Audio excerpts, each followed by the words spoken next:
დეკანოსი იოსე ბესაკია, კაპელანი, აქ წერია სენაკის მეორე ქვეითი ბრიგადა სამხედრო მოძღვარი. ბატონო მოგესალმებით, დიდი პატივია ჩემთვის.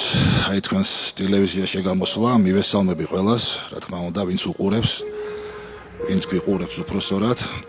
მე მინდა განსაკუთრებით ჩემი ლამაზი სოფელი ნოსირი იცით, სადაც მეორე ეკლესია დგას, არის ქრისტეს აღდგომის სახელობის ტაძარი, სადაც გამსახურებას ვეწევი, რა თქმა უნდა.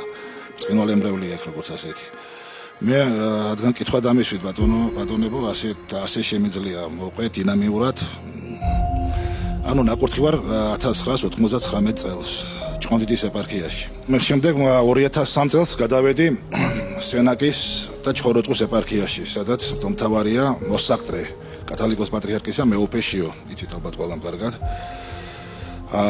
2007 წელს პატრიარქის ლოცვა-კურთხევა იყო მისი უწმინდესობის, რომ სამხედრო ნაწილში ყოფილიყო სასულიერო პირი.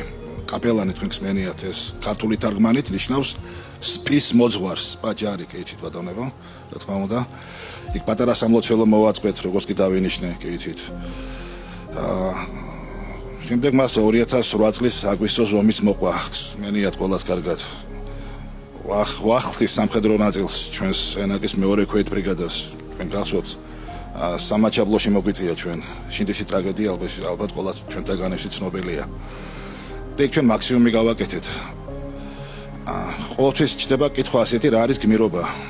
მე ვფიქრობ, გმირობა ის არის, რომ შენი შესაძლებლობების მაქსიმუმს გააკეთებ. და ჩვენმა სამხედროებმა იქ თავიანთი შესაძლებლობების მაქსიმუმი გააკეთეს. მოგესალმებით. ესე ახლა რაც შეეხება დასმულ კითხვას, მინდა მოყვე ესეთი რაღაც, იცით, ბევრი ახალწლოვანები გვყავს. დიდი ნაწილი ამ ახალწლოვანებისა მოგესალმებით, საჯარო სკოლებიდან მოდიან, კი იცით. მე მოგესალმებით, ამავე დროს პარალელურად მსახურობ ნოსირის ქრისტეს ბრწყინვალე აღდგომის ტაძარში. გსმენიათ ალბათ, სენაკის შესასვლელშია.